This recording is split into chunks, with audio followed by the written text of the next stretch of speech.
साल 1961 में मुंबई में मुस्लिम आबादी महज 60% थी, जो साल 2011 में बढ़कर 21% हो गई। रिपोर्ट ये कहती है कि अगर यही रफ्तार रही तो साल 2051 तक मुंबई की मुस्लिम आबादी 30% तक होगी। इतना ही नहीं, रिपोर्ट में यह भी कहा गया है कि जो बांग्लादेशी घुसपैठिए मुंबई में पैसा कमा रहे हैं, वो इसका बड़ा अंश, बड़ा हिस्सा बांग्लादेश भेज रहे हैं। क्यों एसआईआर जरूरी है? क्यों चिन्हित करना जरूरी है कि कौन इस देश का है, कौन बांग्लादेशी है, रोहिंग्या है, घुसपैठिया है? ऐसी रिपोर्ट्स और चिंता पैदा करती हैं।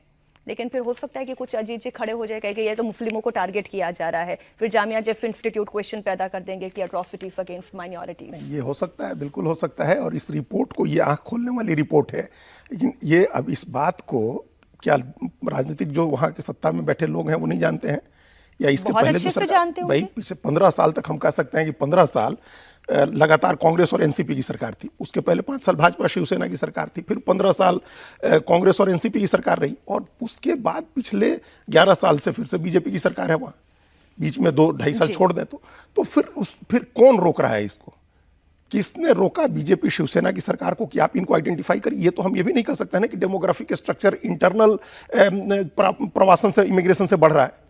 ये तो घुसपैठिए बताया जा रहा है, सीधे सीधे बांग्लादेश और रोहिंग्या के घुसपैठिए हैं। तो इनको पहचान करके इनको निकालने से सरकार को कौन रोक रहा है? और ये सिर्फ एसआईआर से नहीं पता चलेगा मीनाक्षी, आप समझ लीजिए। ऐसा हो सकता है कि ये लोग वोटर नहीं बने। भाई जो वोटर बनेगा, आप एसआईआर में उसी को तो पहचानेंगे। बिल्कुल। जो वोटर नहीं बनेगा उसको कैसे पहचानेंगे?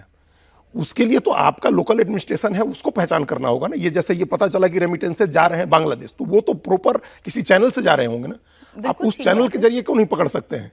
एसआईआर का इंतजार करेंगे। ये पूरा फेल्योर है प्रशासन का, और इतना सहज हो गया है, इतना आसान हो गया है मुंबई में बसना, जिसकी हम लोग कल्पना नहीं कर सकते हैं। इतने आसान, इतने सहज तरीके से, चूंकि बड़ी बस्तियां हैं, मुस्लिम बस्तियां ऑलरेडी हैं वहाँ, झुग्गियां हैं, उसमें जाकर के आराम से बसते हैं और लोकल लोग प्रोटेक्ट करते हैं। लोकल लोग प्रोटेक्ट करते हैं, बजाबता उसको वहां बसाने के लिए कई बार पकड़ में आए हैं कि लाता है, बसाता है, उनके आधार कार्ड बनवा रहे हैं, बार बार पकड़ में आए हैं। टाटा इंस्टीट्यूट की ये कोई पहली रिपोर्ट नहीं है, इससे पहले भी आती गई है। भाई अगर 78.11% था, मान लीजिए 2011 की रिपोर्ट, तो ये तो किसी के लिए 20% था। हाँ वही तो ये तो किसी के लिए मतलब चिंता का विषय होना चाहिए।